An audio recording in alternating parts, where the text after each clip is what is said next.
example of such democratic practices, Mr. President. However, as we look through the region, we can see that there are countries that would have had different experiences. If we consider Guyana, that is currently in an electoral stalemate, or we look further north to Jamaica, which has had a long history or a long culture of entrenched garrison political culture within their democracy, we can see how easily democracy that we all hold so dearly, how easily and how seriously it can be undermined by acts of corruption. Now, even though these examples might seem extreme within the context of this region, we cannot look at what might be perceived as a speck in our neighbor's eyes without first focusing on our own situation here in Barbados. We must acknowledge and accept that there have been instances of corruption, perhaps under both administrations, over the years. And worse yet, this corruption has become normalized over time, where persons expect that they can pay or receive gifts in exchange for favors. What we refer in Bajan parlance as getting something for something. And though these acts may seem small and insignificant in the grand scheme of things, what they really do, Mr. President, is undermine the very fabric of our democracy. Notions of fairness, undermine transparency and accountability.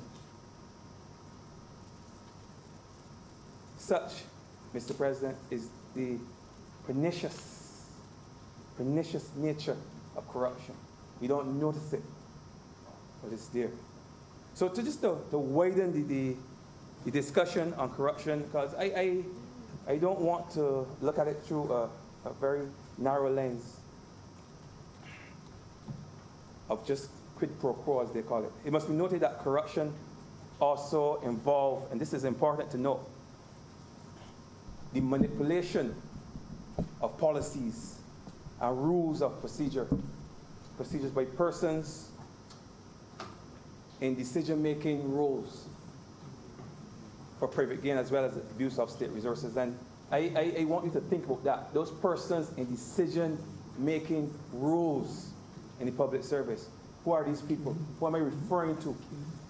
The very same persons that the honorable senator, the seconded one, would have us believe hands are all clean, do not get involved in any form of corruption in this country.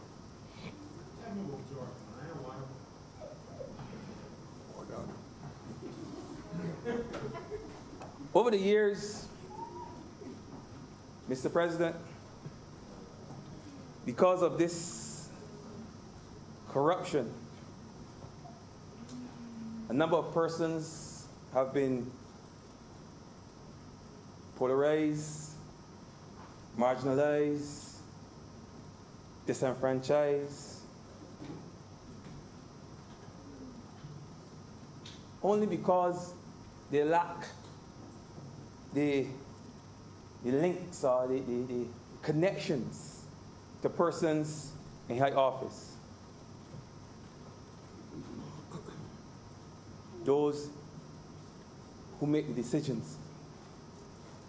So I'm focusing on ourselves and the state of our democracy. We must understand that such corrupt behavior threatens its integrity, it erodes public trust, it undermines the quality of public service, and it leads to what some refer to as political apathy. And we would have seen a lot of this under the previous administration. But this bill, Mr. President, this Integrity in Public Life bill that we are debating here this afternoon, seeks to take us to a higher level of democratic maturity by seeking to directly and frontally address these issues that we have seen come so rampant in our society over the years. Mr. President, another reason why I support this bill is because it represents a renewal of the social contract between government and the people of this country. After what we experienced, after what we went through under the previous administration, Mr. President, this government came to office determined to stamp out rampant acts of corruption and to enhance, in doing so, public confidence and trust in the governance of this country.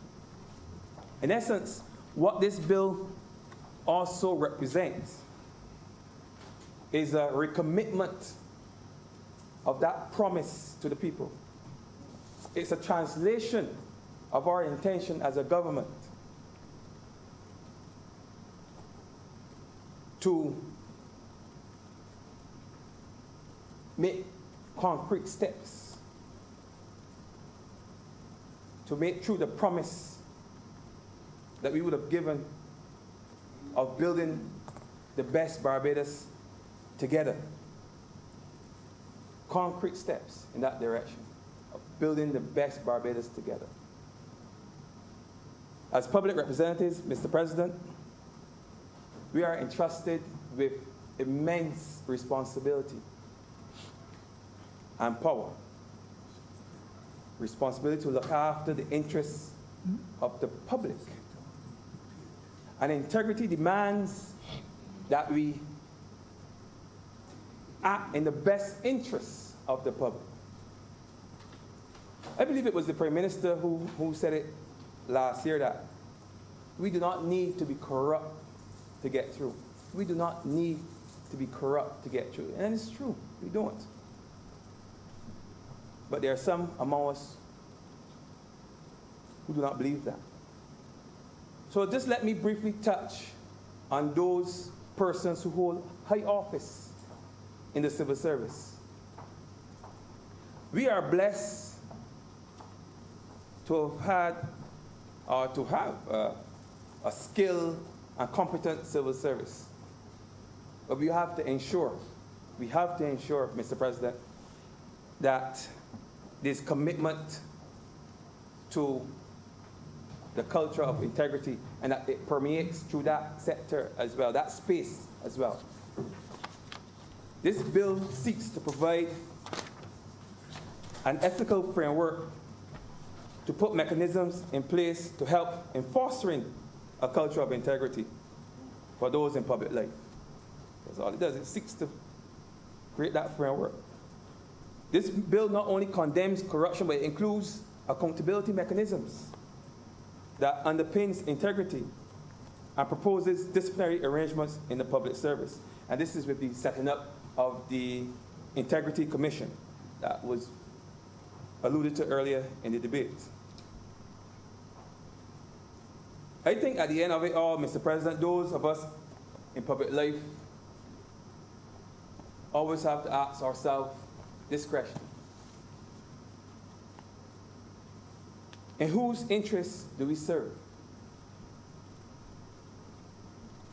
And our answer should either affirm our position and commitment,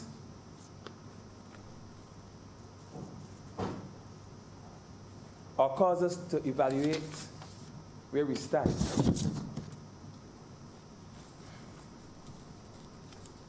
Mr. President, this bill on integrity in public life is important But we should be careful we do not turn it into a moral issue related only to those in political life. Instead, we should address also the social and cultural aspects of corruption that the Honorable Senator alluded to earlier. Particularly, the level of social tolerance for corruption amongst the Barbadian public. As a mature nation, we need to ask ourselves the hard questions. To what extent have we made certain unethical practices acceptable in society? And to what extent does it undermine our social capital? To what extent? It is all well and good to have a legal framework in place, but I think that a more holistic approach is going to be necessary if we are going to thoroughly address this problem of corruption. One that goes beyond the legalistic and takes into account the strong role played by society in normalizing certain behaviors. We have to think about resetting mindsets. And this, Mr. President, I believe is going to be the most difficult, but yet most necessary part of this transformation process.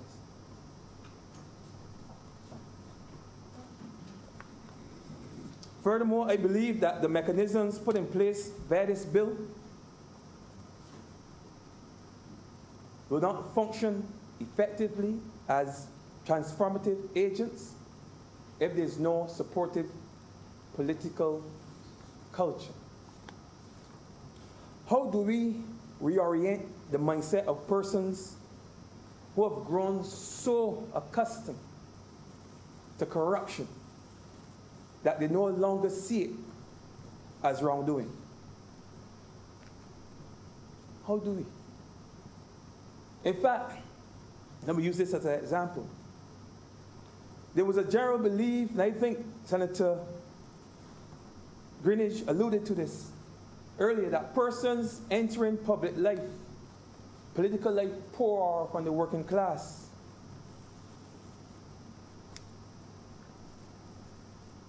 should not leave public life poor. And if they were to do so, they were considered to be fools in some quarters. That was a belief in this country. I've heard it before. Now tell me, how does a politician get rich? What is the expectations of the public of politicians? Certainly you can't get rich based on your salary. So how do they expect politicians to get rich?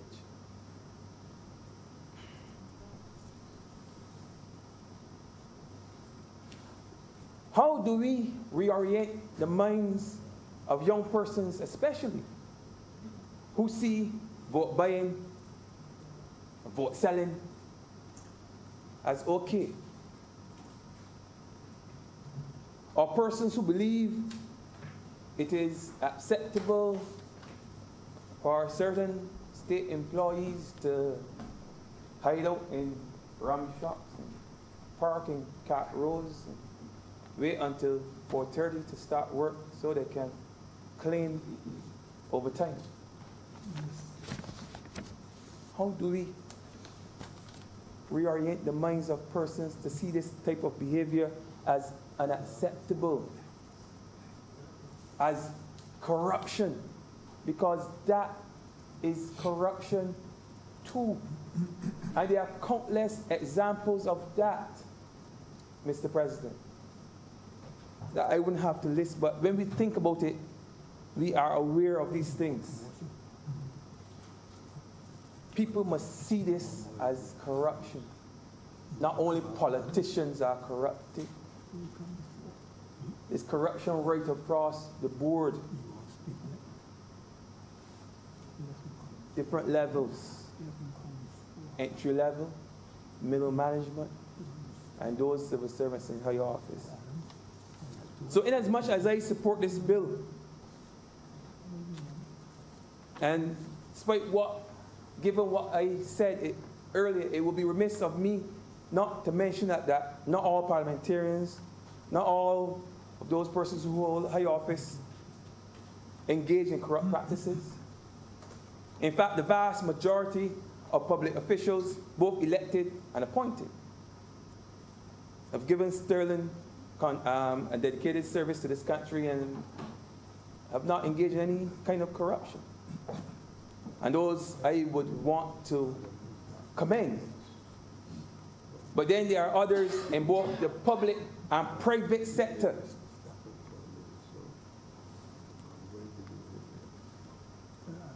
and they want to make the point that in many cases we blame public sector workers and politicians for corruption, but it's really those in the private sector who entice them. They're the ones with the money who engage them to get involved in these corrupt acts. Because they have the money. The politician and the officer may have the influence, may have the position, but the private sector is where the money is. So those don't believe for a moment that they all play by the rules, because they don't. And that is important to note. But this bill will hold such persons, the ones in the public sector, to account. The ones in the private sector, they will be dealt with in another way. But this is why this bill is important. This bill sends a clear message to persons in public life and to citizens that there must be a level of accountability and transparency of persons within the public sector.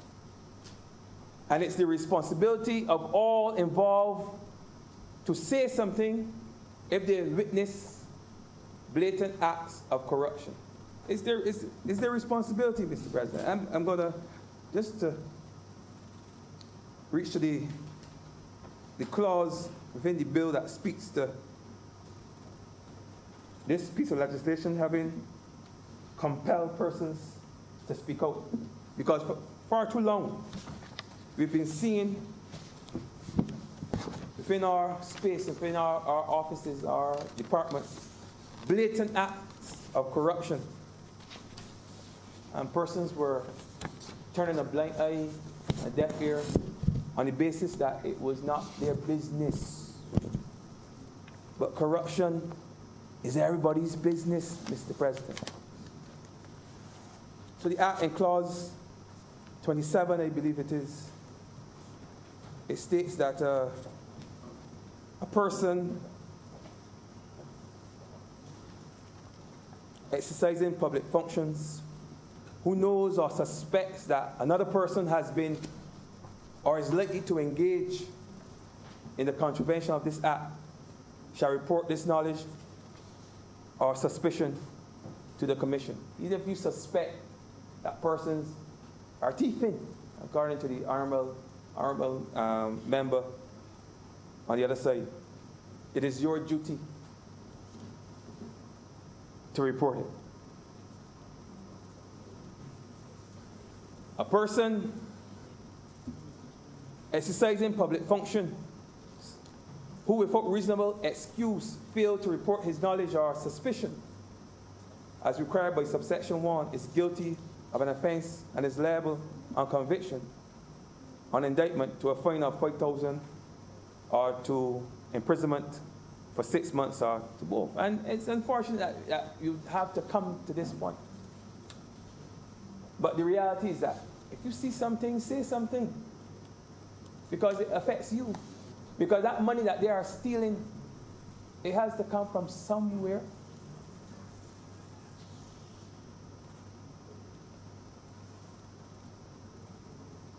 It's not coming out of space. People need to understand that they can no longer ignore corruption, because corruption is like a termite, and it's eating away at the very core of society. An ever-present danger that must be confronted and dealt with, even if it makes us uncomfortable, and it will make us uncomfortable. But it's something that has to be done. It's real, it's inconvenient, but it's important that we stamp it out. And these persons who engage in this rampant corruption are reined in and dealt with. So, Mr. President, in closing, I began my presentation by lauding the Caribbean as a democratic space, and by saying that Barbados is perhaps the best example of a maturing democracy. If you will permit me, I want to share at least this last caveat, and it comes in the words of Kofi Annan, who wrote that building democracy is a complex process. Elections are only a starting point. But if integrity is compromised, so is the legitimacy of democracy. And I repeat that. Elections, he said, building democracy is a complex process. Elections are only a starting point.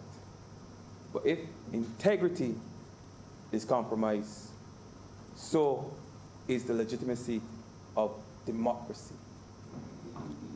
And with these words, I want to end by commending this integrity bill as a step in the right direction as we seek to improve and consolidate our democracy, and at the same time address our shortcomings. Mr. President, I'm obliged.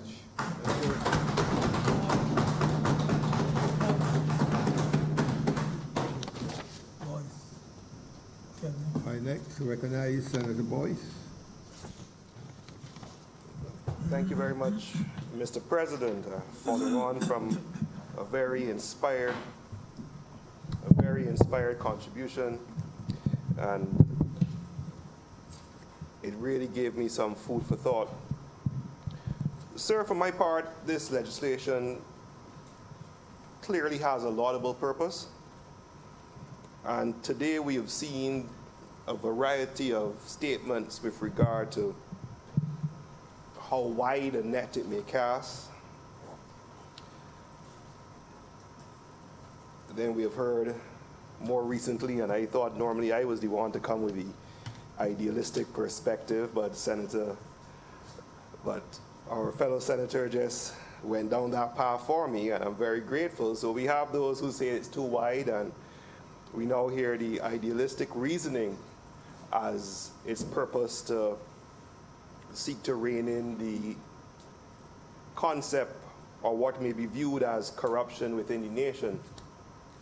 For my part, Mr. President, I view it more as an application or legislation rooted in practicality.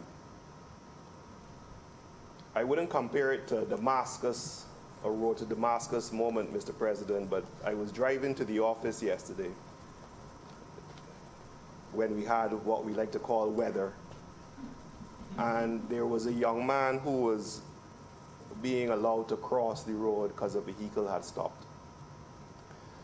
And There was a time when you crossed the road or someone allowed you to cross, you waved and you thanked the person, and you went about your business. And this young man, however, Mr. President, had such a look on his face of anger or contempt or whatever it was.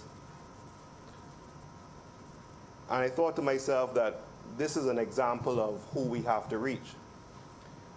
And that wasn't in the context of what we're discussing in terms of corruption or integrity, but it's just from a practical appreciation that if we have so many angry youth out there and we don't reach them through education or whatever social policy that's there, the practical consideration is that we then pay the price because the anger has to go somewhere. There has to be an outlet. So for me, sir, this legislation is a practical exercise in which we as a society say, this is where we are, and this is what we expect of those who, for whatever reason, find themselves with the mantle of being in public life. And it's a start, Mr. President. It's going to be inconvenient, certainly. I believe Senator Dr. Springer spoke about that. And I've had some looks from my wife in relation when I was discussing it with her in terms of what she would have to declare. And sir, it's going to also be inconvenient in terms of the compliance procedure, the steps to file, the ensuring that you do it in time, and then of course the fact that it's not exactly clear what aspect of the register is open to public scrutiny. Of course, if you don't do it, then there's a $50,000 fine, $50,000, and or risk of imprisonment for 1 year. And when you contrast the $50,000 to what is gained, it may seem as though it's an uneven burden. However, I believe, sir, that if we reframe it as part of our contribution, that we add it to our obligations as citizens, Mr. President.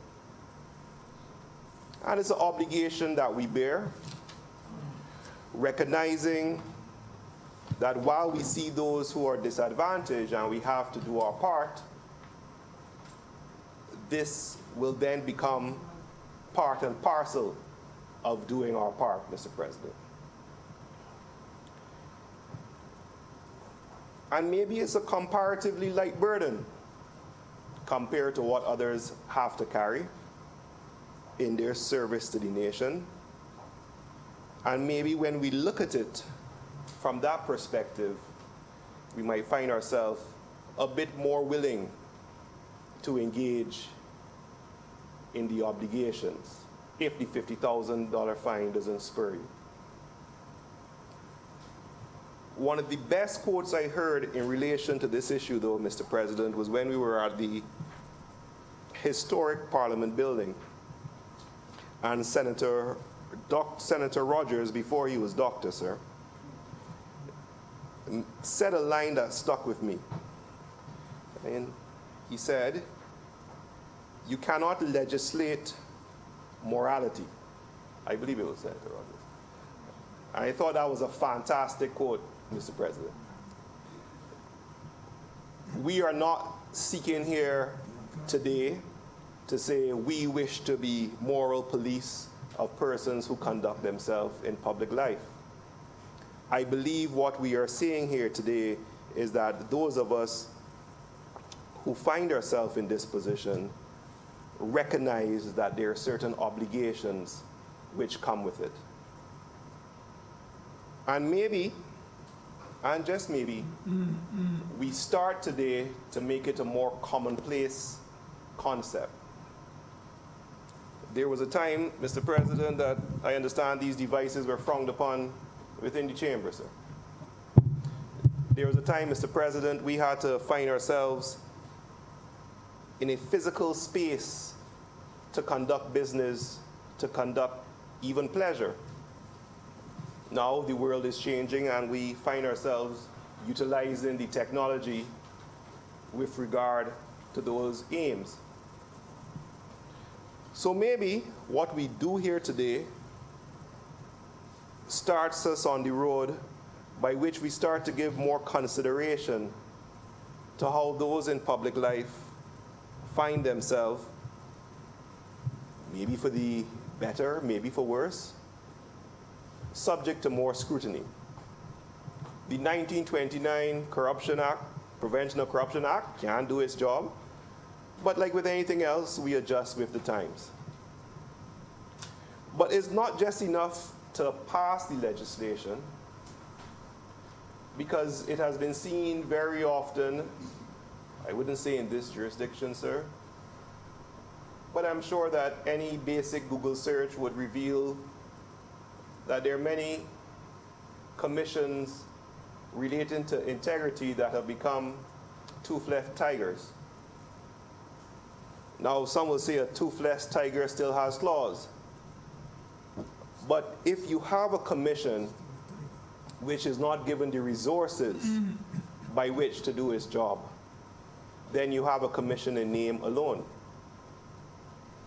If you have a commission which doesn't have the independence by ensuring that its finances are not subject to the whims of government, then you just have a commission in name alone. If you have a commission which is burdened and unable to get to the variety of issues that it has to engage in, you just have a commission in name. So hopefully the powers that be will ensure that the commission is given the tools to conduct its affairs. Another aspect that would be required, Mr. President, is the education. And not just education in terms of the optics and education in terms of the buy-in, but education in terms of, one, stakeholders being aware as to what the obligations now are, and perhaps being given a period to get their affairs in order, Mr. President, the penalty being what it is. But also education for the public in the form, because there has been extensive dialogue, but education to the public in the form as to what the commission will be doing. And the commission's resources would therefore become relevant in that aspect. For example, Mr. President, the legislation currently requires that the commission has to make a report to the DPP for action to be taken. I think everyone here is aware that the DPP's office is working extremely hard and is working on clearing the backlog. Where are the resources going to be to allow the DPP to take on the extra burden that's going to come with the commission's requests? So these are the type of questions that I would hope would be addressed, and I hope that the financing will be there and the resources provided to allow the commission to go about its affairs. In some jurisdictions, some have even suggested that the commission has an independent authority with which to prosecute matters, but if it's one thing I've learned is that while we do things in this country, we do them properly and we take our time, not necessarily being lazy, Mr. President. So I can say that this bill has my support. I can say that it is a first step. I would also say, though, that I hope the resources are given to allow the commission to do its job, but that we also ensure that the education is provided as to what will be done, timelines given for persons to get their affairs in order, Mr. President. And of course, you would know the Latin, sir, who watches the guards? So the commission and the commissioners and the members of the commission are required to file certain documents with Her Excellency.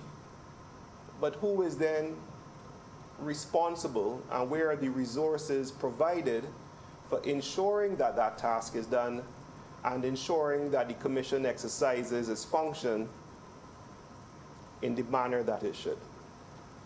But these questions all flow, and these questions hopefully will be resolved. We move forward, Mr. President, and this legislation has my support. Thank you, sir. Senator Adams? Your turn.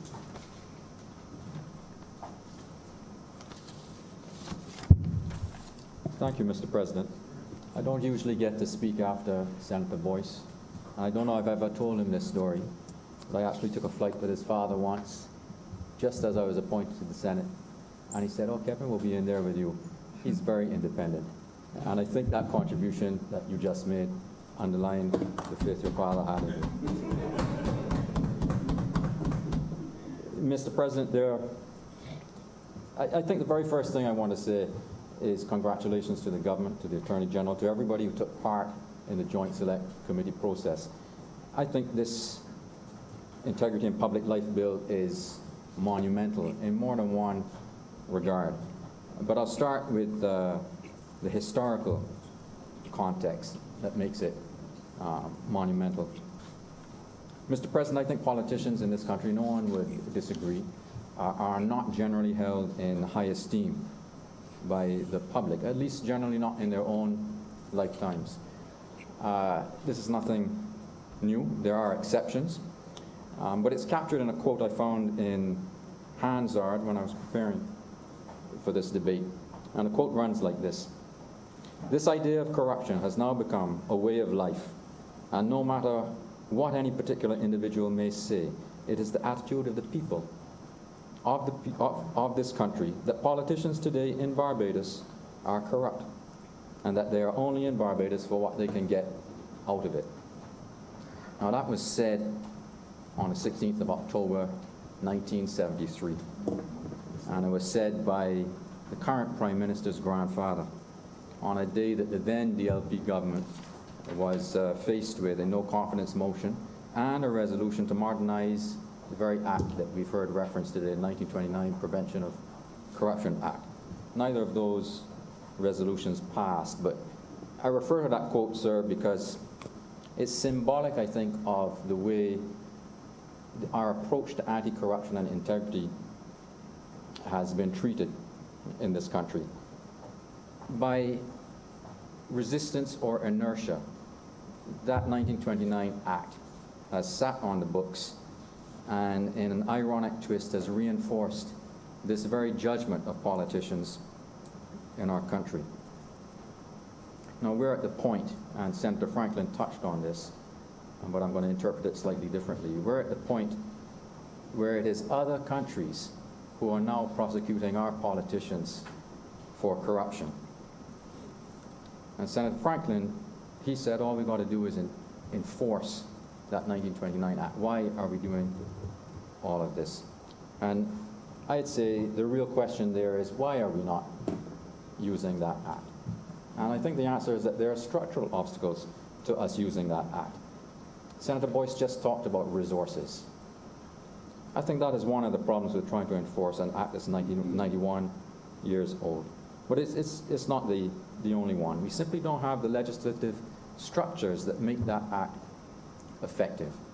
So, for example, if you had been listening to the debate in the other place, this is one part of a suite of legislation that is coming. And I expect we may hear some objections to the splitting of these acts. But this is integrity, anti-corruption will come, and there's whistleblower protection.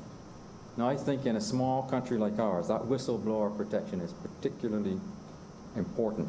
And it's one of the reasons it's so difficult to use an act, 91 years old, that is only 5 substantive pages long, has no particular resources allocated to it. Not much more complicated than that.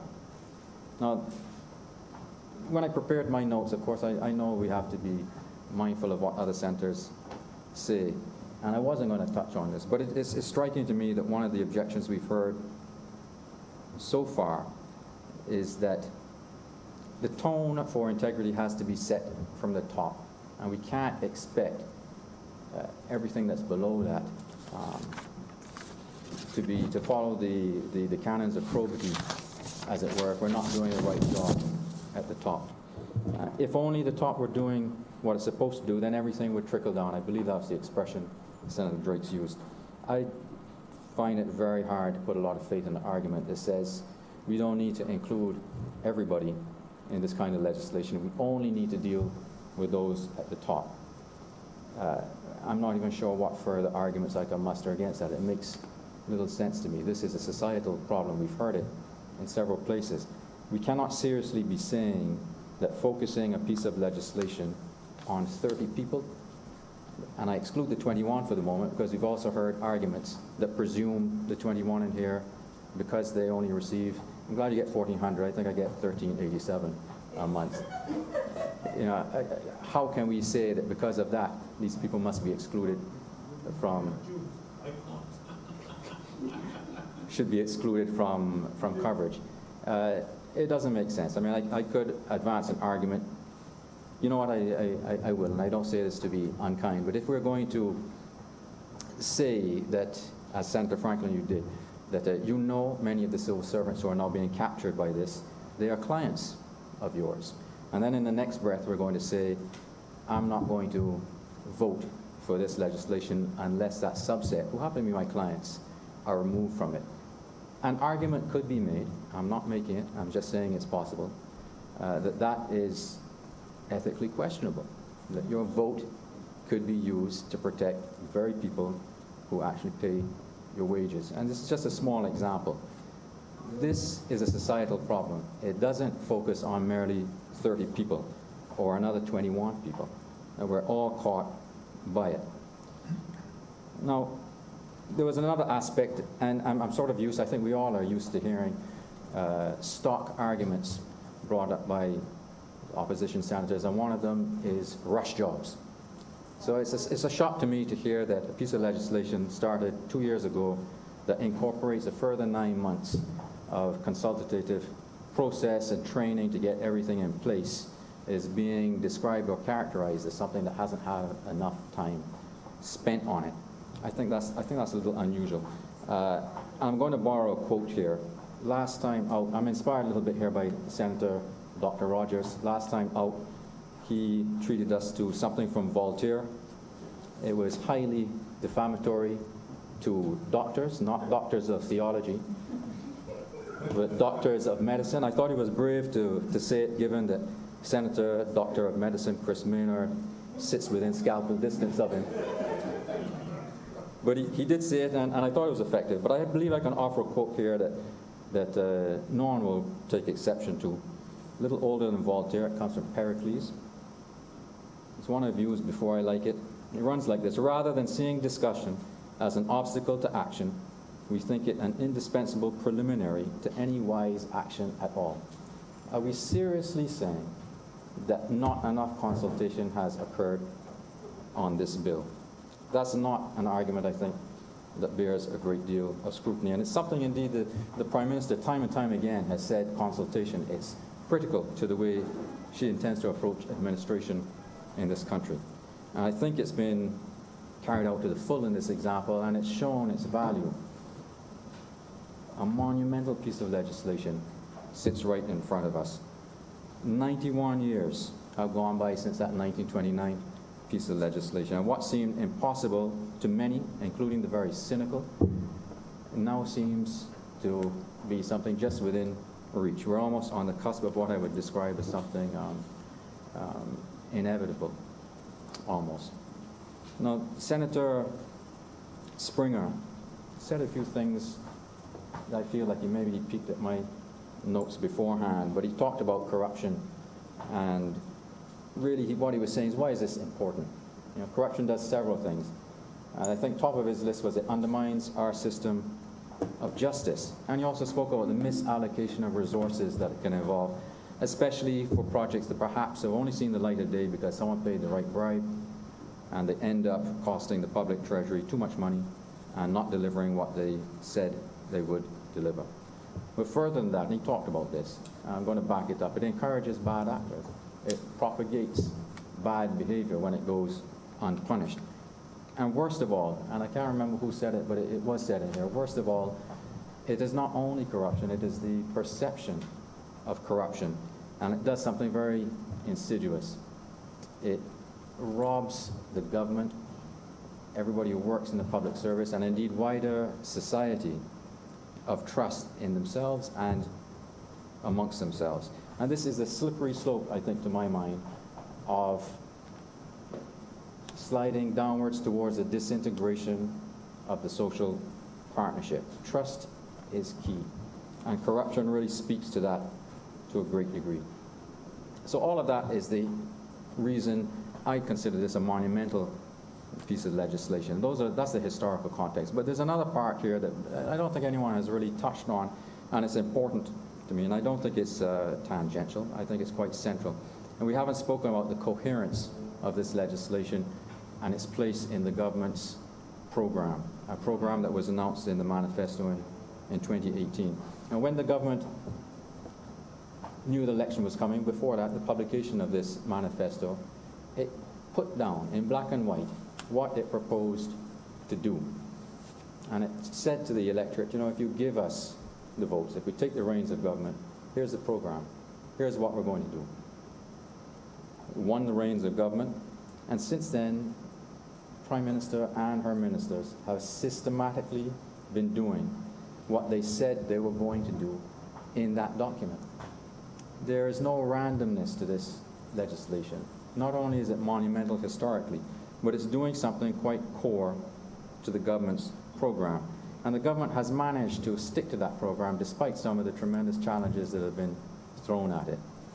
I'm thinking of things like dealing with the international creditors that the previous administration so rashly invited into our living room. It's taken a little while to get them evicted, but they're gone on our terms.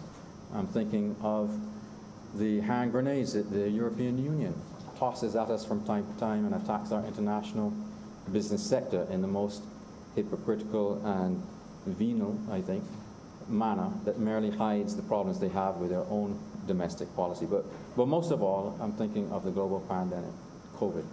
Now, it's easy to forget with all these headlines and panic and scrambling to cope that what the government is doing is not straying from what it said it would do. It started out in that manifesto talking about mission-critical objectives.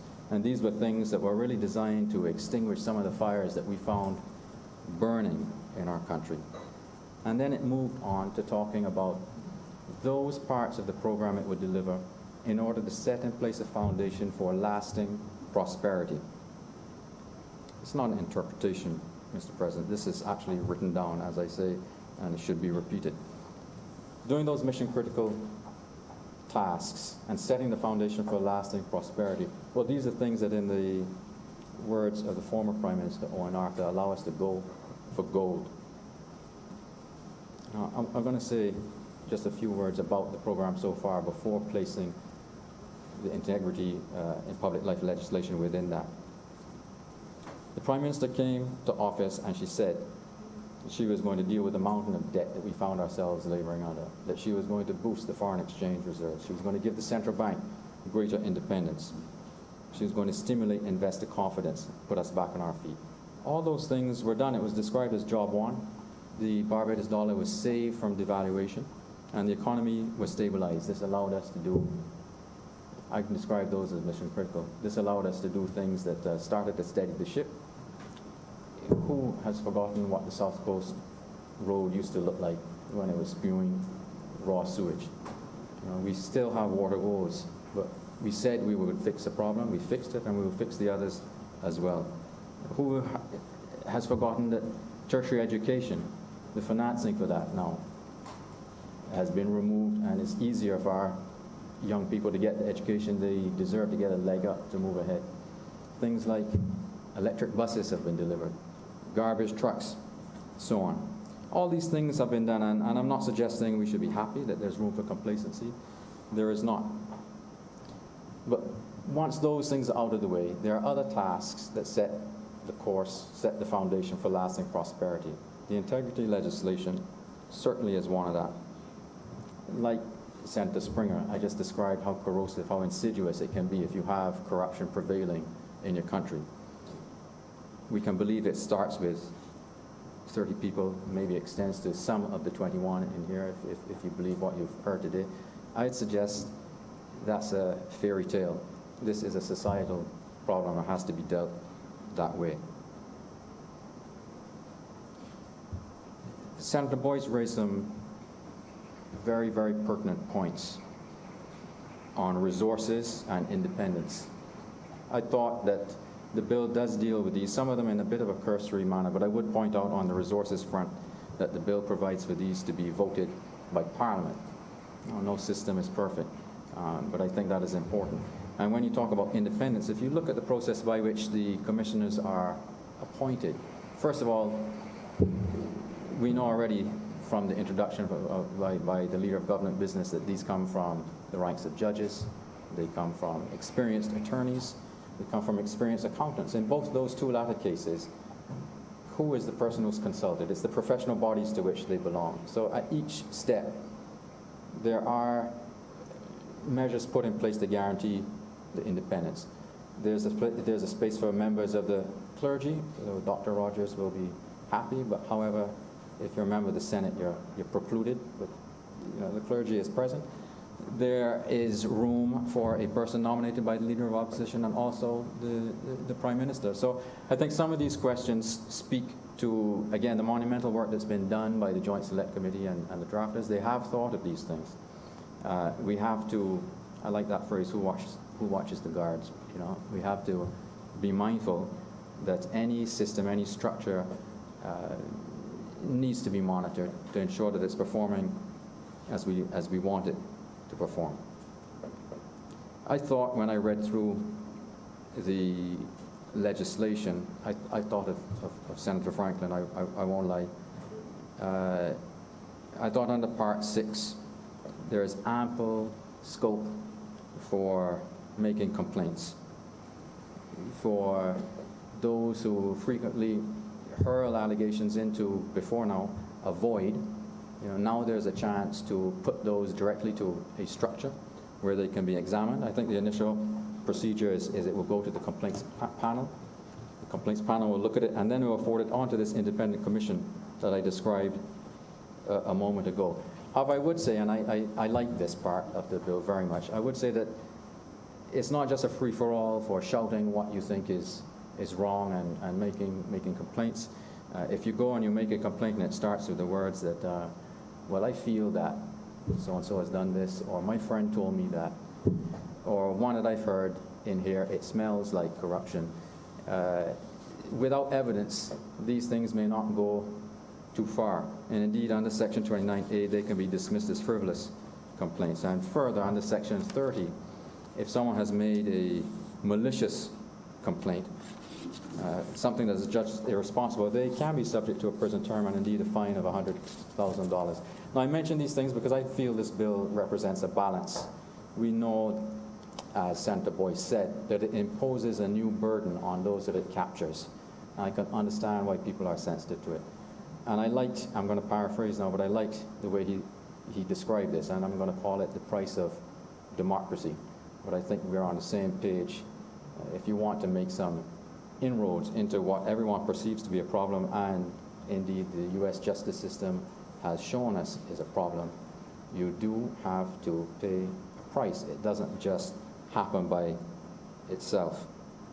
And I like this check on frivolous complaints because I feel that it will stop compulsive sensationalists just speaking and speaking and speaking. They'll be now in a position where they have to put their money where their mouths are.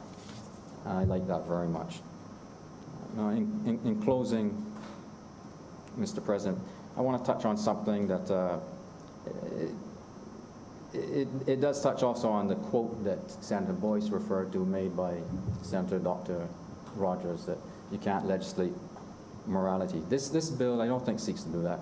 I think it seeks to do something, let me put that another way. It's a reminder in many ways to me of the values that many of us, if not most of us, were taught by our parents and our schools and indeed the society, the small part of that society that we grew in as boys and girls.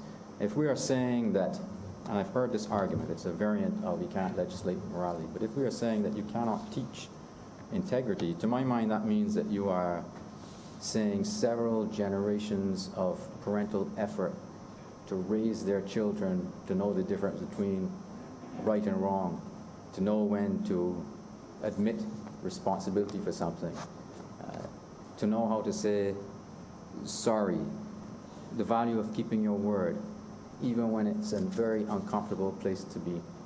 If we're saying that we cannot reinforce those teachings, well, I reject that. In this very chamber, we have a code that is there to stop us being unparliamentary. All it's doing is reminding us of what we were taught as young people, I think. But it serves a purpose, and this is a parallel to that. We know what is right, but for different reasons, sometimes we're unable to do it. Now we have a bill before us that's really seeking to reinforce farm erosion, these very values that we were all taught, that we're mindful of, and that we always expect to see in others, if not always ourselves. And again, this takes me back to why it's a societal problem. The challenge here is to reinforce and promote a culture of integrity, not just in 30 people, not just in 51 people, but in the entire nation. And doing that in a balanced way, which means sanctioning breaches, but it also means reinforcing when we recognize someone does represent the values of integrity. This shouldn't just be about sanction, it should also be about promotion. I think this bill goes a great distance in doing that.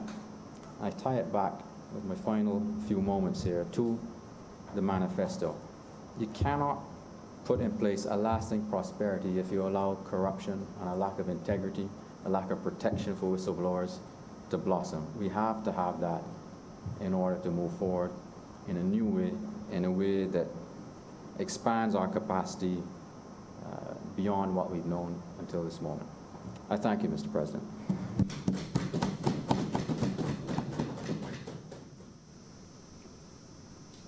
Senator Moore, it is now your turn.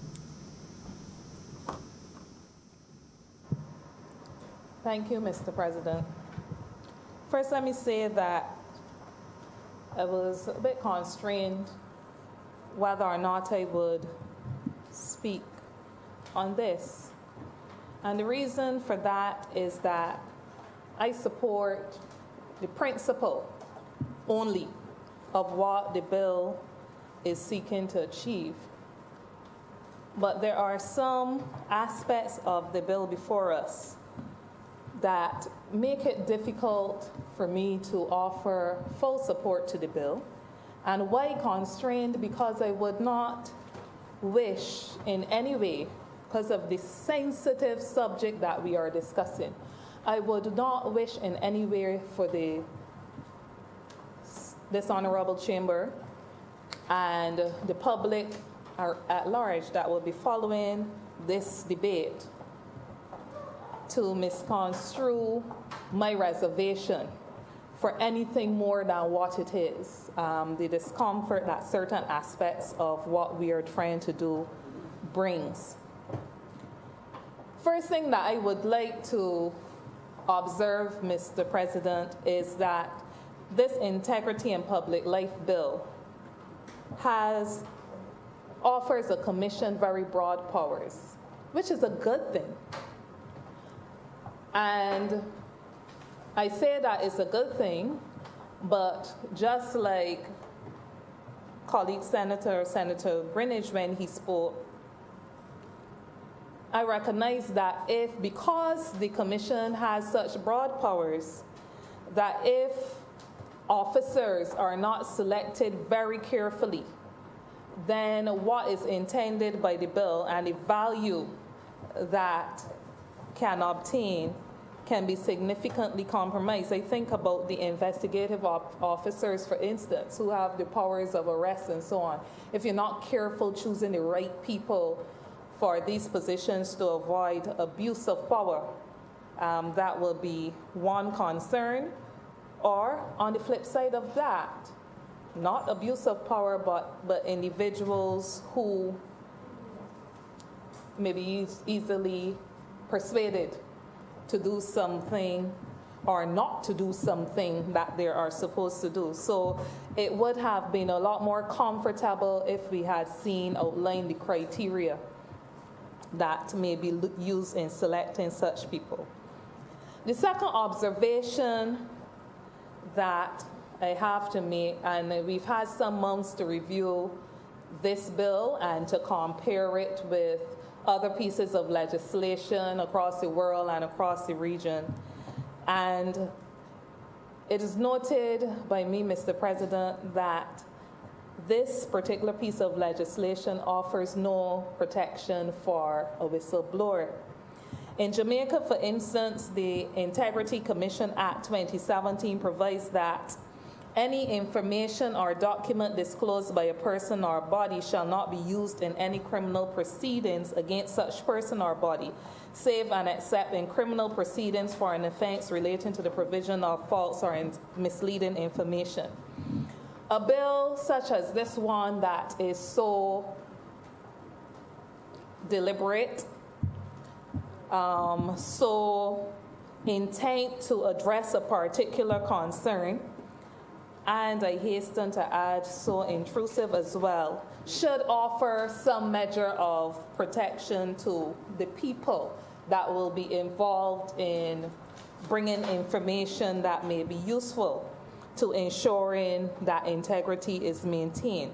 Our bill, this piece of legislation, at least not as far as I've read, it doesn't offer such protection. The third observation that I wish to make, Mr. President, is that under this piece of legislation, where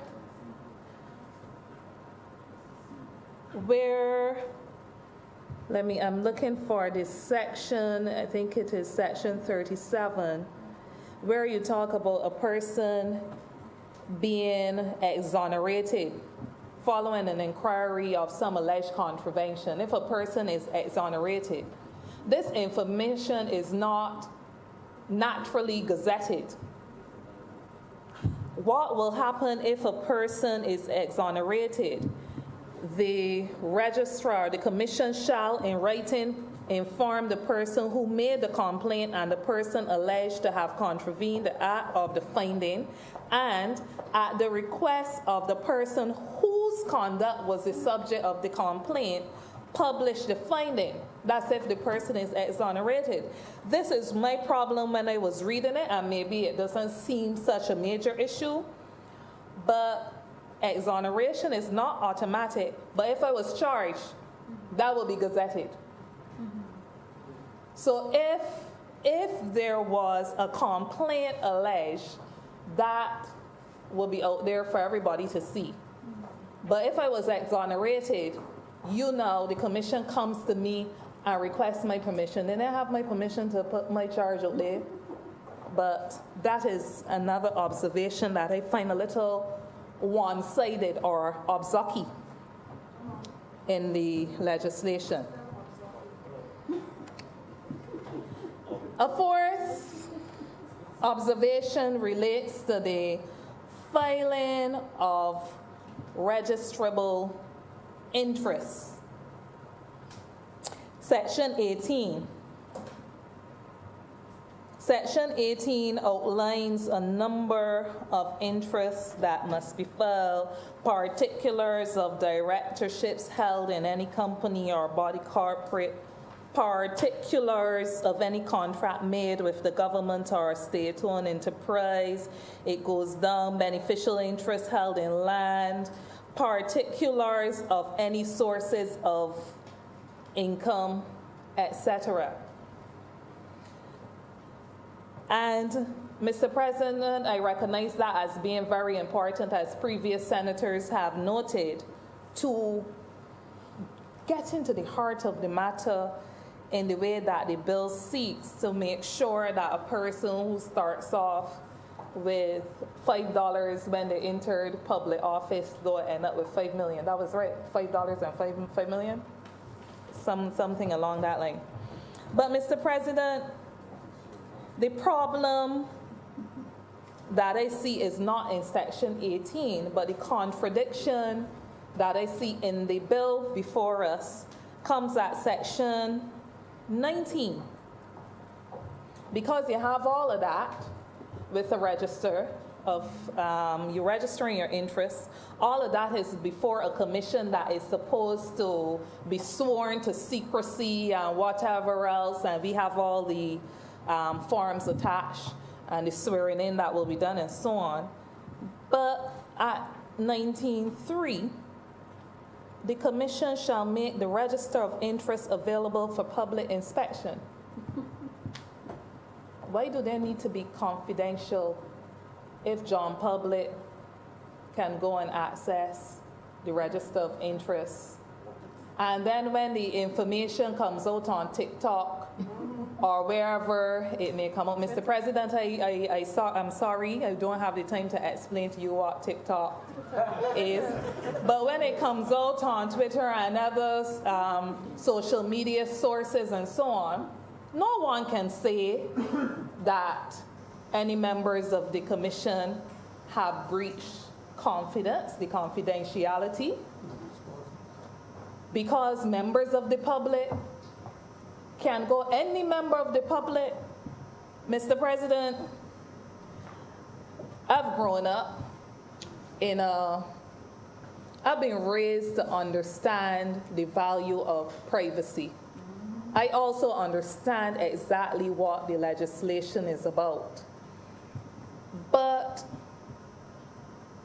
I've been raised in a household, perhaps like many other Barbadians, where you don't know how much people does make. There's some husbands and wives that don't know what the other spouse makes.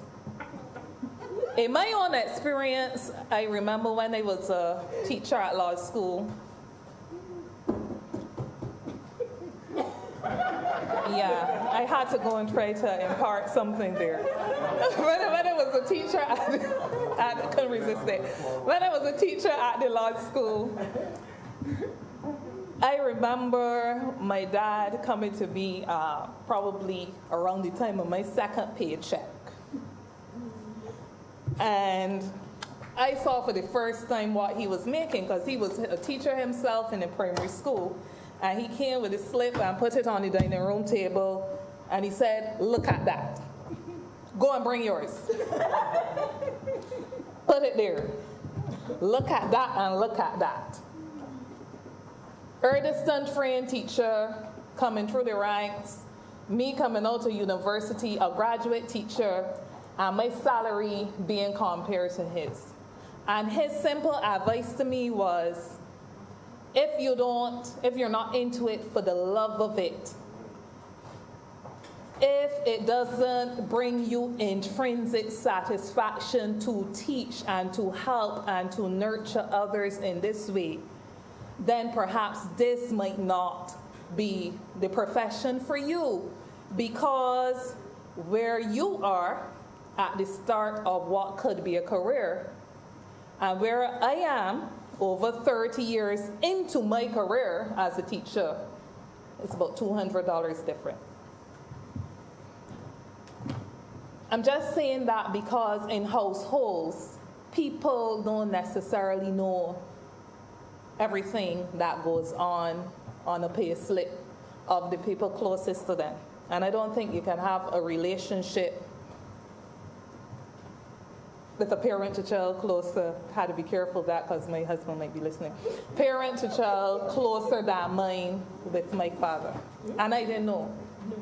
So I'm just saying that when you have those documents there for public inspection, and you can possibly have a staff member going and seeing, unless I misread something, let me see where GS got she mortgage, boy, and how much she still owe. I think that it borders on an invasion of privacy that can be intrusive. Not that person has anything that they want to hide, any dirt, but the pride and confidence that comes with knowing that you can keep some things private will be stripped away, and it may actually deter some people who have a useful contribution to public life from entering public life. I was not raised by a grandmother. She died when I was 7 years old. But I think that a lot of her teachings have been handed down to me through my own mother. One of those is, you don't have to wear what you are on your sleeve. You understand? A certain pride with coming from humble beginnings and remaining in humble beginnings, and you don't believe that the other 299,000 people in the population has to know. So that is one of the other observations I have. And then at the second schedule is where there's some need for clarity, at least on my part. I may have missed it in the report, and I certainly am not any clearer when I look at the schedule, second schedule, point 4, which speaks of heads of departments within public service and holders of public office in the same grade as that of such heads of department being subject to the same kind of integrity tests as others. Now, in the public service, Mr. President, you may find that a director, a head of department in one department is compensated at a different level to a head of department or a director in another department. You may find in the hospital or so that might be an S1 level, and coming down to certain departments in youth and so on, it may be an S6 level or S5 level and so on. So when this says heads of departments within the public service and holders of public office in the same grade, and you have heads of department coming in a range, does that mean, like, suppose the range is S2, S1 to S6, does that mean that anybody that falls between S1 and S6 will then have to be subject to satisfying the requirements of this legislation? And when we come down to bullet 6 in that schedule, CEOs, general managers, and other executive. Who are other executive? Because in one department, it might be apparent who the executive structure, what the executive structure is.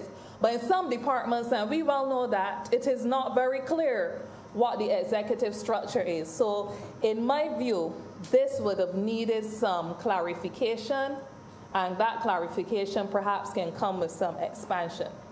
So those will be my 5 points concerning this legislation. I believe that we need integrity in public life.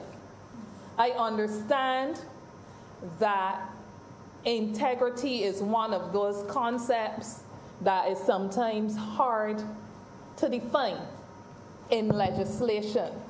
So I understand the tendency to want to align it to certain rigors and certain tests, like to verify. And our experience, including our recent experience, has done a lot of this to us. And I know that the government would have campaigned along the lines of bringing integrity back to and respectability back to public life and so on.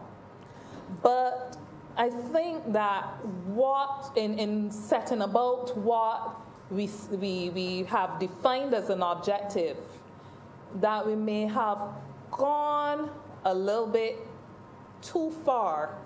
And I'm wondering, especially when I make the point about filing of registrable interest and that being available to the public, how does it square with the data protection legislation that we passed previously and so on? So, Mr. President, integrity, I believe, is a must. I believe that there are many aspects of the bill. The majority of it can be supported. But for my one part, if the ambiguity and the lack of clarity around the issues that I raise when it comes time for voting are still there, I will not be in a position to give it my support. Thank you. Thank you. Signs rule. Signs rule. Senator Grant? Signs.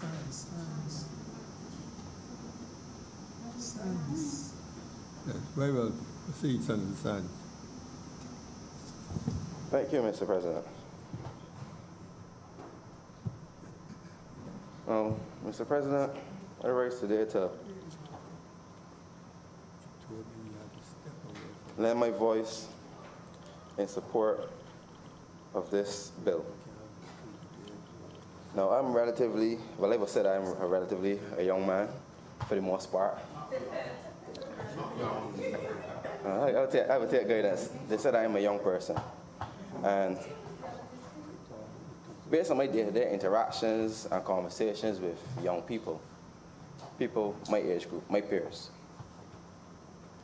I tend to notice a level of cynicism emanating from young people whenever we have discussions about politicians and people that we consider to be persons in public life.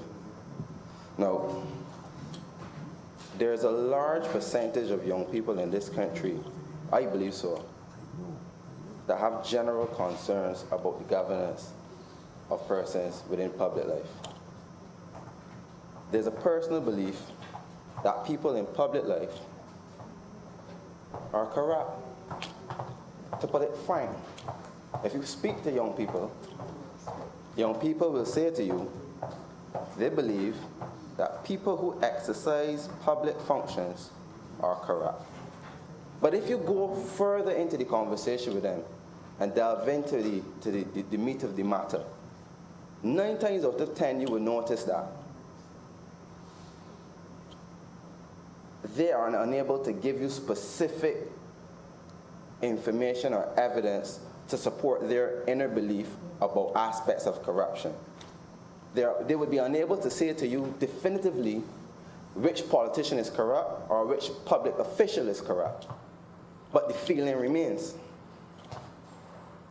What they will definitely say to you is that based on their observation of people in public life, people exercising public functions, they believe they operate as though they are a law unto themselves.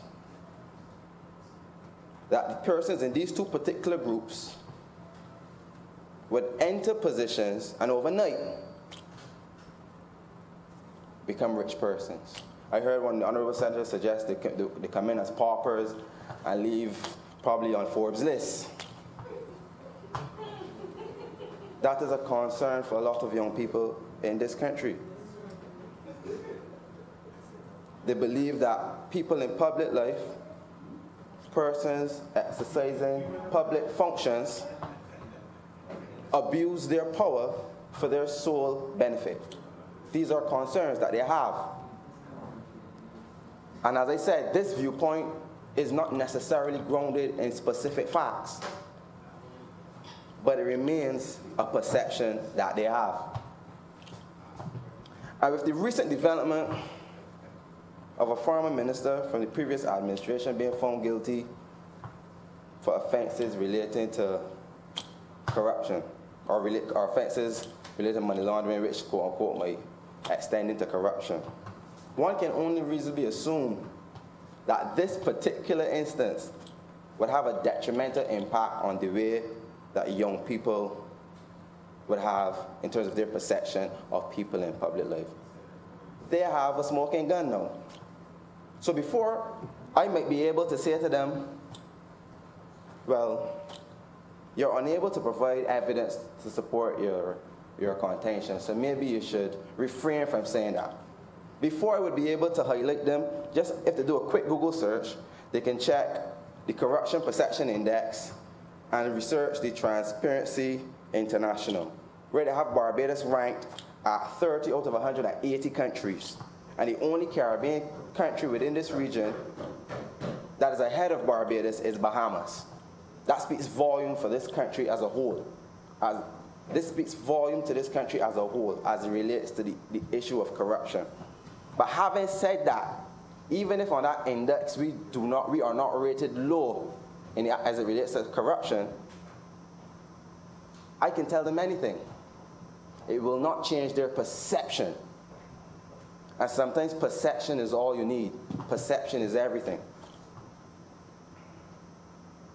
Young people don't want to hear empty promises. Young people don't want to hear a lot of fancy wordplay. I'm speaking because I'm a young person. We're not interested in a lot of rhetoric. What young people want is for their issues and concerns to be addressed in a tangible way. They want to see something. They want actions to be done. They want to hear less talking. Now, in 2016, when this administration was in the opposition, the Barbados Labour Party would have launched our Covenant of Hope, which outlined who we are, what we stand for, and what we will fight for as a political party on behalf of the people of Barbados. This same Covenant of Hope outlined 10 core principles. And one of those principles, which is applicable today, is where this Barbados Labour Party indicated that it would stand for good and transparent governance. This declaration was further reflected in the Barbados Labour Party manifesto when it came up to election time. We campaigned on it, we harped on it, we said we believed in it. We indicated to the people of Barbados in clear and unambiguous terms that once we had become the government of the day, we would introduce systems, we would introduce measures that would address the issues as it relates to corruption. This party made a promise to young people. This party made a promise to the people of Barbados. And this government is not a government that makes empty promises. This government is fully aware that anybody can talk the talk, but only this government is prepared to walk the walk.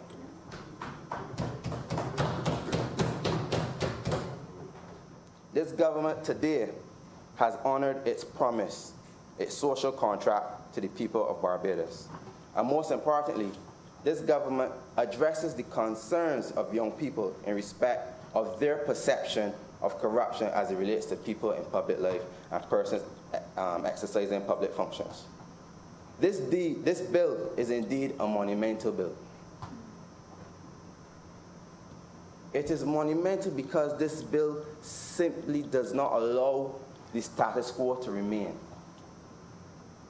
We have grown accustomed to the implication that persons in public life should operate with integrity.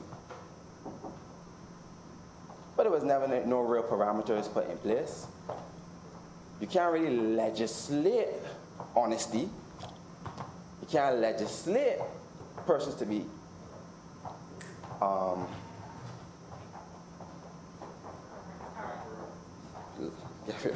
you can't legislate honesty, you can't legislate persons to act in good faith.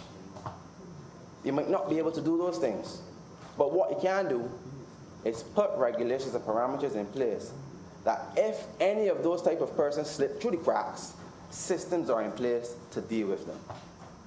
They will not be able to come into the circle and erode the existing structure. By their very nature, they will slowly be booted out of the system. Now, as I indicated to you, the status quo, currently as it is, technically speaking, any person in public life does not necessarily have to abide by any form of regulation as it relates to the code of ethics, to what is moral. But it is always understood that that is what is expected of them. we always expect that they will do what is morally right, what is ethical. And as I said to you before, based on the recent events, specifically with the previous minister from the previous administration, instances like that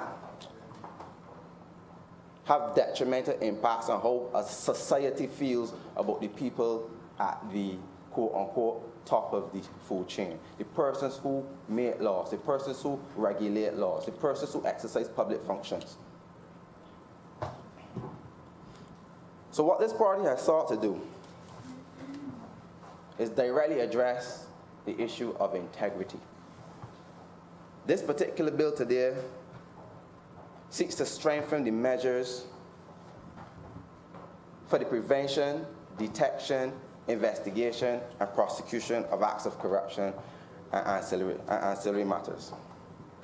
So once this bill is passed, I would have heard many of the other senators went through the bill clause by clause, specifically highlighting certain areas within the bill. So what I endeavor to do now is highlight specific clauses in the bill that I myself particularly like and will have great impact on our overall business going forward once this bill is passed. Now, this bill in the schedule indicated that there would be a list of specified persons, and it gave an exhaustive list of who those persons are.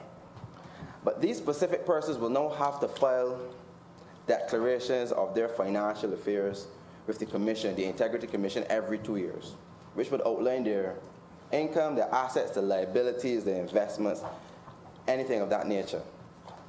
They have to file for themselves, they have to file for the children, dependent children, and they also have to file for their spouses.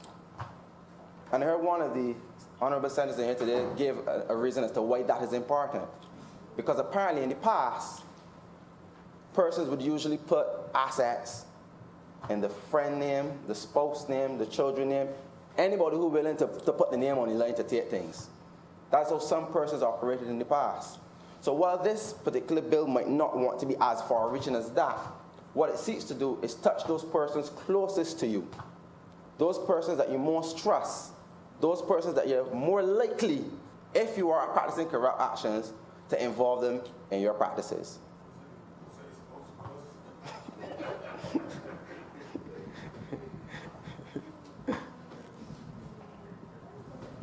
And the beauty about this bill is that if you, for whatever reason, be cavalier and decide that you are not filing the declaration, the body can't ask you how much you make or what you're worth. That's fine. That's your prerogative.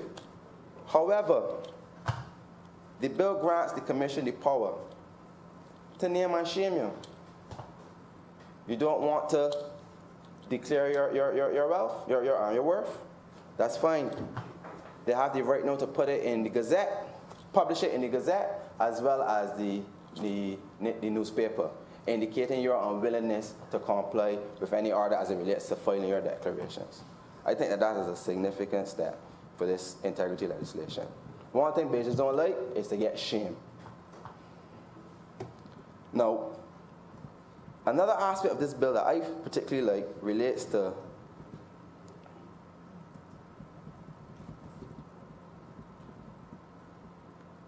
the fines and the penalties. There's a range of fines and penalties that have been outlined in this bill, ranging from $5,000 to $50,000. Now, depending on the level of corruption and the benefit that was gained from the corruption, the fine may not necessarily be that much of a penalty, so to speak, to the individual. So take it into practical terms. Let's say that I, for instance, engaged in corruption and I benefited $5 million. The penalty may be $50,000. That is not significant. That's not significant disadvantage to me. However, the Integrity Commission has the power to pursue those persons and make a report to the DPP or the Commissioner of Police and have those persons prosecuted. That's something that was not done in the past, but now this particular bill provides the framework for them to do so. And for those who they don't pursue, it would act as a deterrent for them to even consider such an action. So it still has its place within this bill, and that is why it is also something that's significant. Another aspect of this bill relates to the fact that the Commission has the power to disqualify a member of the House of Assembly or a member of the Senate if he is convicted of an offense in this bill. If he fails to declare if he fails to file a declaration or a statement of registrable interest, the Commission can disqualify you. You can literally be put out of the House of Assembly for at least for a period of 5 years. You can be put out of Senate for a period of 5 years. That is teeth. That is real power.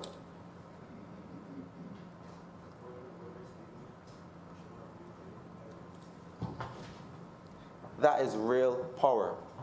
That is something that the Commission can do to any person who thinks that they can flaunt this bill once it is passed. It also touches on the area of gifts. I heard one of the honorable senators mention it as well. The bill indicates that if you receive a gift of $2,500 value or more, you have a duty to report it to the Commission. Now, what that means is, gone are the days when you might categorize it as you're just doing a good job. You're just doing a good deed. You're just doing my job, sir. Oh, thanks for doing your job. Here's a Rolex. $20,000 in value. Here's a vehicle, X5. Go and drive that boat. Gone are those days. Any form of gift you get, if it is of a value greater than $2,500, you have to report it. No ifs, no buts. Especially if it was given in official capacity.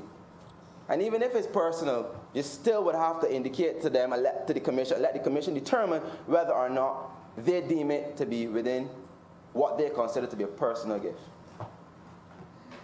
That is something that is also significant. So no more plane tickets and lavish hotel packages and those types of things that people get in the name of doing a good job. We have some people in this country that just do a good job, and that is all that is required. A congratulations, a good commendation. That is also true. That is also true.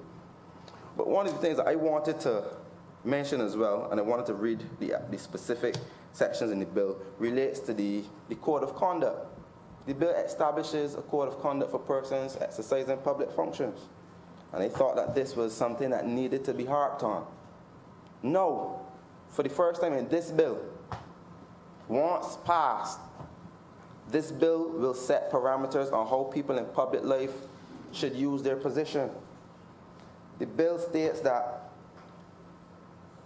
under the heading of conduct, code of conduct for persons in public life, under the subheading use of office, a person exercising public functions shall ensure that he performs his functions and administers the public resources for which he is responsible in an effective and efficient manner, be fair and impartial in exercising his public functions, and afford no undue preferential treatment to any person.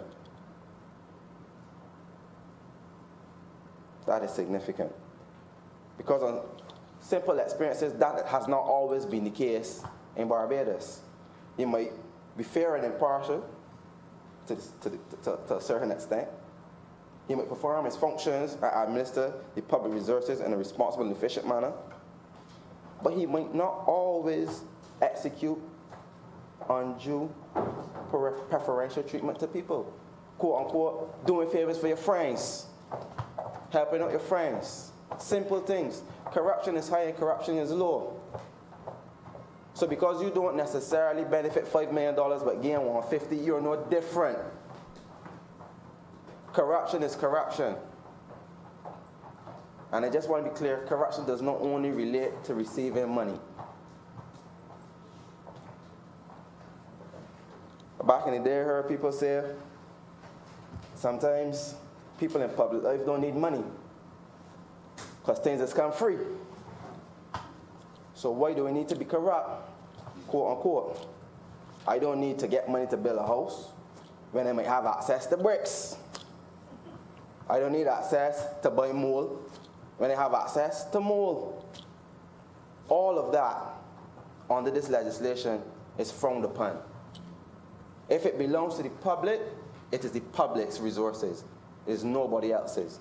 And under this specific legislation, nobody will have the right to take up anything 5 cents worth, 1 cent worth, $1 million worth. It is not yours. It is the public of Barbados. And that's why this bill is important, because it sets standards for how people in public life should operate. It indicates that if you have a conflict of interest, so take for example, you might be in construction. And fate might have it, you might also wear another hat and chair a board that might be able to grant work to construction companies. One, you should highlight to the commission your conflict of interest. 2, you should not be engaged in any business once you wear any hat on the board, which would result in the benefit of the company for which you are also part and parcel benefiting from. That is a clear breach of conflict of interest, and this code of conduct specifically mentions it in this legislation, in this bill, on the conflict of interest. And it also touched on the use of information, which relates to persons having inside knowledge and passing it on to other persons so that they themselves might benefit, in hopes that you somewhere along the line get some benefit for sharing that information. None of those things under this bill, which now expressly states these things are not accepted, can continue once this bill is passed today.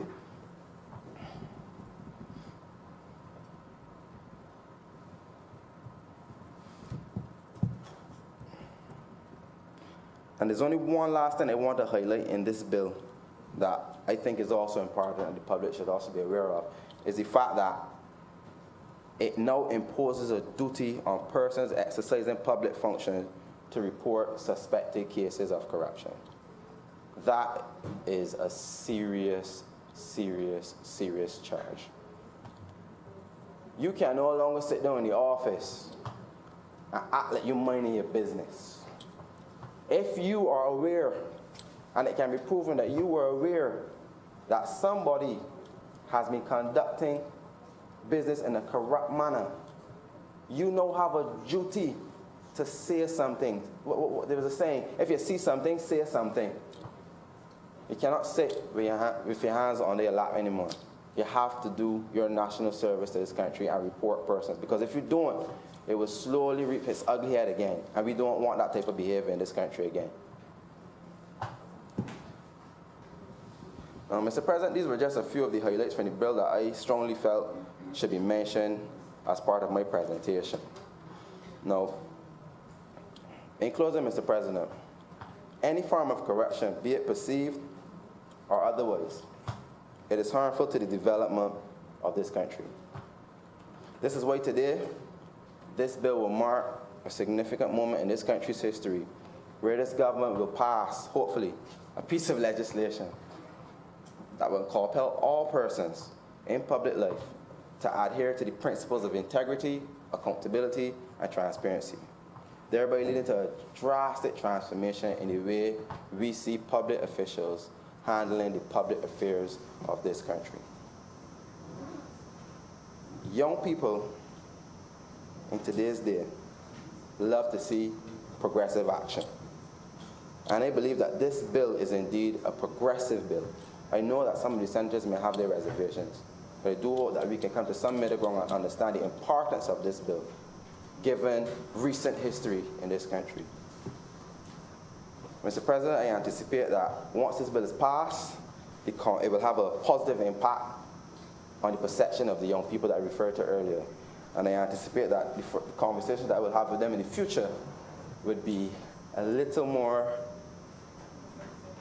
welcoming, and there will be a little bit more trust and faith in our public officials in this country. And with those few words, Mr. President, I'm obliged.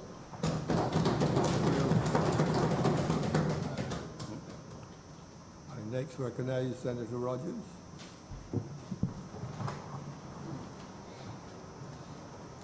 Thank you very much, Mr. President, and good evening to my fellow senators.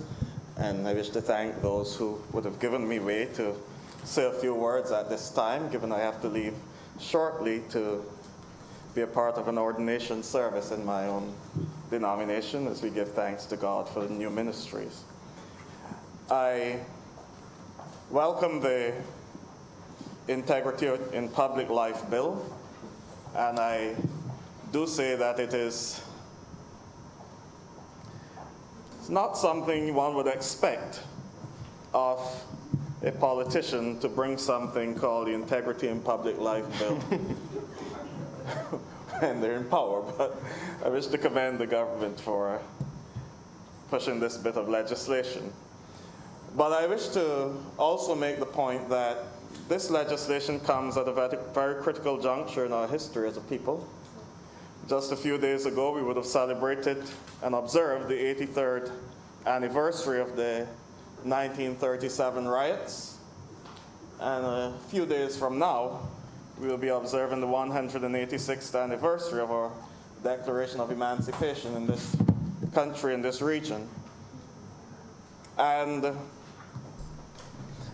the reason why I find it so important that this legislation is coming at this time is because of what happened in 1937 and the background of 1937. For those who would have done the study, just a synopsis, we would know that the conditions in Barbados in 1937 were such where there were no mass unions and the vote was restricted to a select few, persons who had at least 10 acres of land, and we know who they were. And it is only when trouble broke out in the jewel of the British Crown, its crown colony Barbados, that they came to a realization that all was not well in this part of the world, and then commissioned the Moyne Commission in 1938, which saw the introduction of mass-based trade unions, and later out of those trade unions, political parties such as the Grand Old Party that is in power now in Barbados, and the others that emerged from it. Also coming out of the Moyne Commission was the advent of adult suffrage, where the vote was afforded to persons within the country and not restricted to the select few who had land. This current bill, for me, is an attitude check. It's an attitude check for all of us in public life to consider why we are here, why we came to it in the first place, and the obligation that is laid upon us as public servants in this country.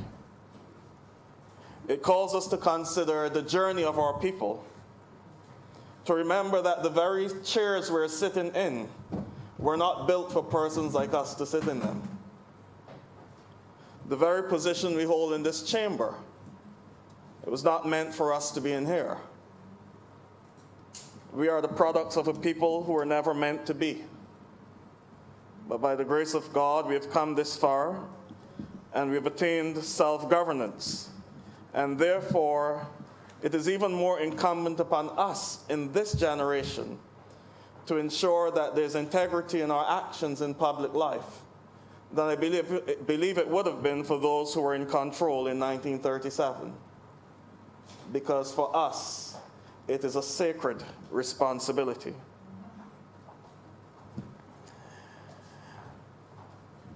We have heard a number of things outlined, a number of concerns and legitimate concerns outlined about this bill, particularly the seeming contradiction in Section 19.3, where the great confidentiality of the Commission can then allow the entire public to see all that you have declared. Well, for me, it's only a sheet that I have there and a couple other things. And I don't know how long he will last, because he attempted to butt me the other day, and I advised him that I know where Southern Meats is.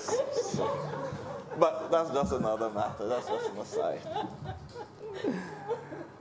For me, sir, under the section of interpretation, there's just a clarification I need. It says a member of the House of Assembly or the Senate shall be construed to include in relation to any period between the dissolution of Parliament and the day on which the next election of members of the House of Assembly is held.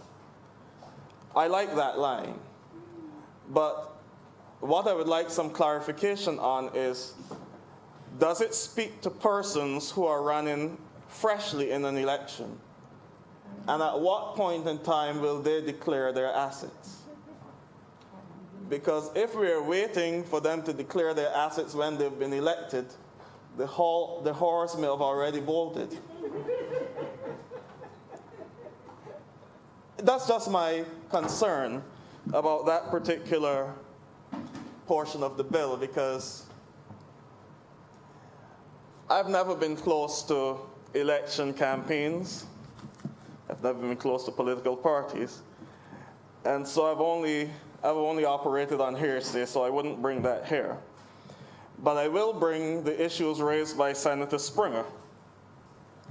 And they cause me to go towards the sociological slant where this bill is concerned, where he spoke towards the reorienting of the minds of young persons. If we're going to reorient the minds of young persons, we must also reorient how persons in public life operate in plain sight of young people. I believe that there needs to be a greater commitment to the cause, as I said, for us to seriously consider why we're here and why we choose public life. One of Barbados' strengths is its political stability.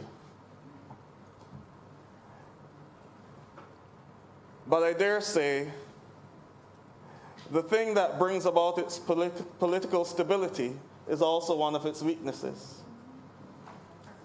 And that is that there's no clear ideological divide between the main political parties.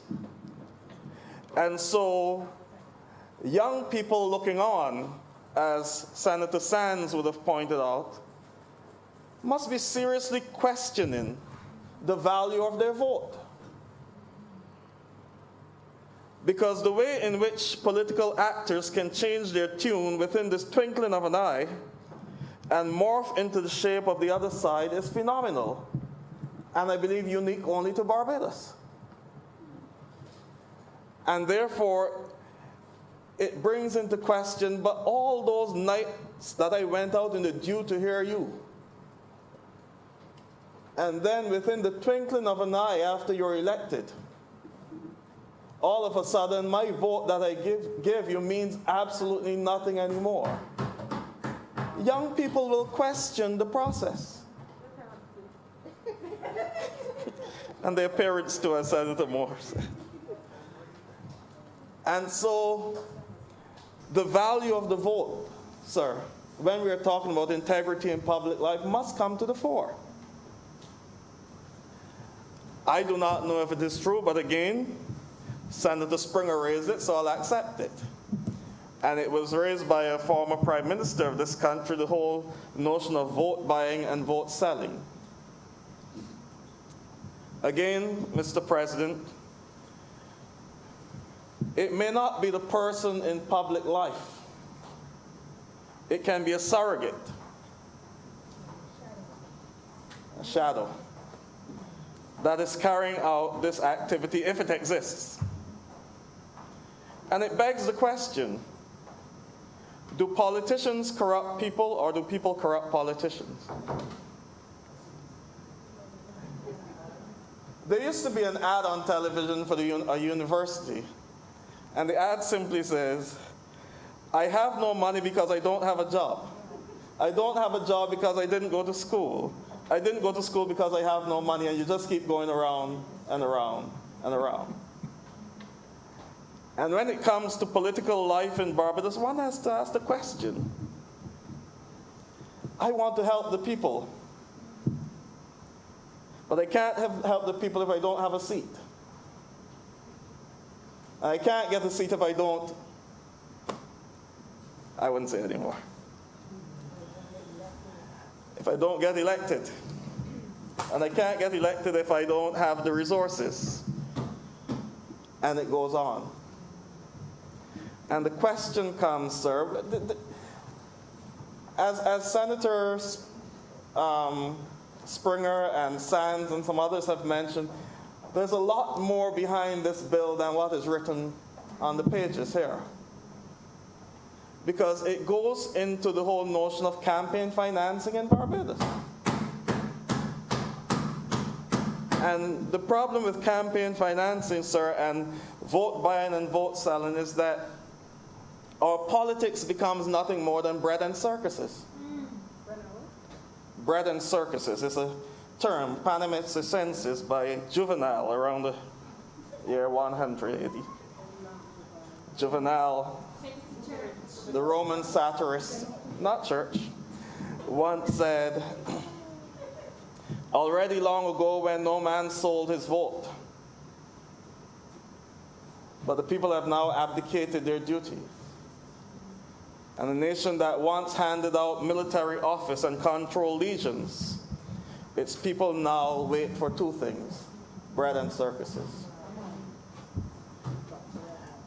And I've said that to say, sir, that I'm not saying this is the case, but if, as Senator Sands, who is closer to our young people, have opined that 9 out of 10 of them think that the system is corrupt,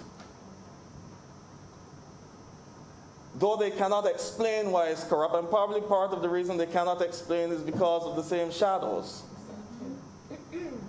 then our politics becomes a game of musical chairs.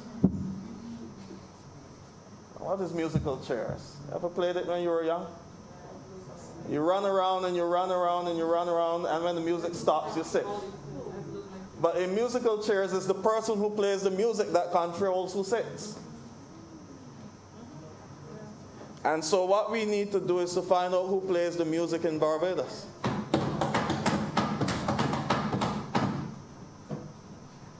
So these are all problems that we have underlying this particular piece of legislation, sir. And as was pointed out earlier, corruption does not only relate to people receiving money. Handouts, kickbacks, and that's why I said perhaps we need to go back to nomination day and not election day. Because at nomination day, the person is a potential candidate. And that is where a lot of the corruption can take place. While I'm on this matter, and the point that it does not only relate to people receiving money, I wish to throw out a word of caution to the present administration. The people of Barbados have placed their trust in you. They have given you an unprecedented majority in this country. And they expect you to operate in a way for the benefit of the entire country.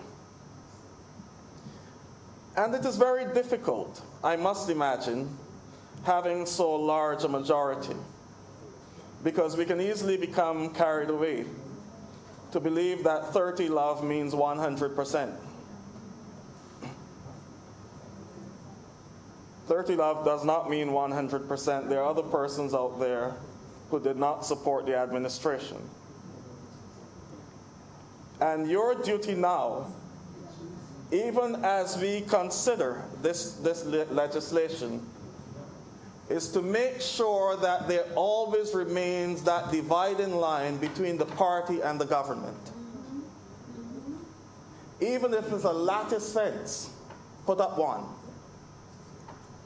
Because the danger is that we can lose sight to the point where the party becomes the government. And we already saw a little snippet of that last year. I didn't raise the concerns then. I said, new government, let's take it easy. But now that we've brought this legislation, let's pay attention to that. There is no way in Barbados in the 21st century that chairpersons of boards should be reporting at the party convention.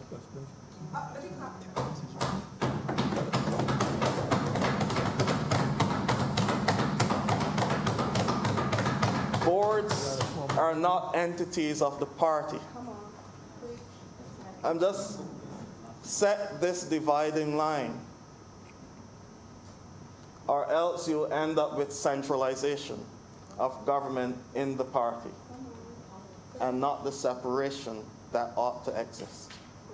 The party has, and the danger with that is that you see this little line that we use in Barbados that the legislation does not really recognize political parties, so once you get elected, you cross over and you do what you feel like doing.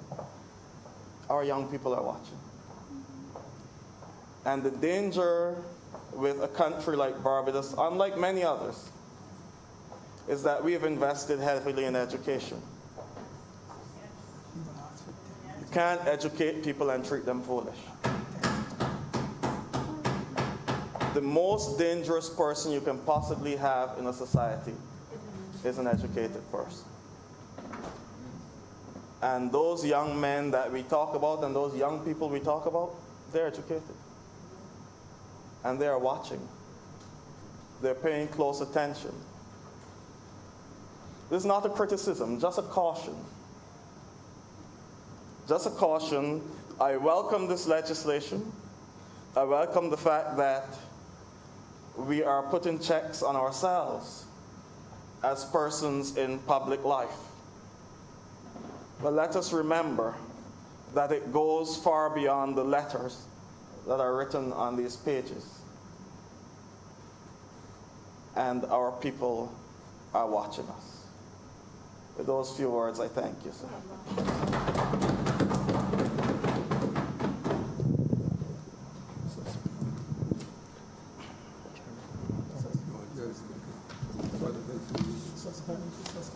Mr. President, I rise to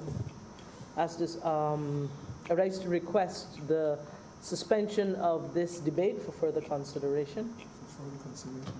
For further consideration of this Integrity and Public Life Bill.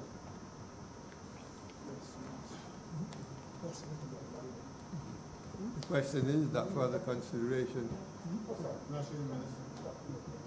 the bill under consideration be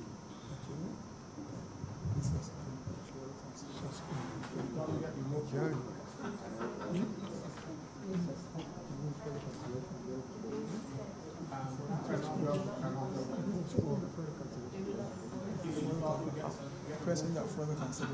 Now the question is that further consideration of the bill be postponed until another sitting. Honorable members in favor, please say aye. Aye. Those against, please say no. We think the ayes have it. Mr. President, I beg to move that this sitting do now be adjourned for 10 minutes. Be suspended, sorry, suspended, sir. My correction, for 10 minutes. Is that the session be now suspended for 15 minutes, coming back at 5:30? Yes.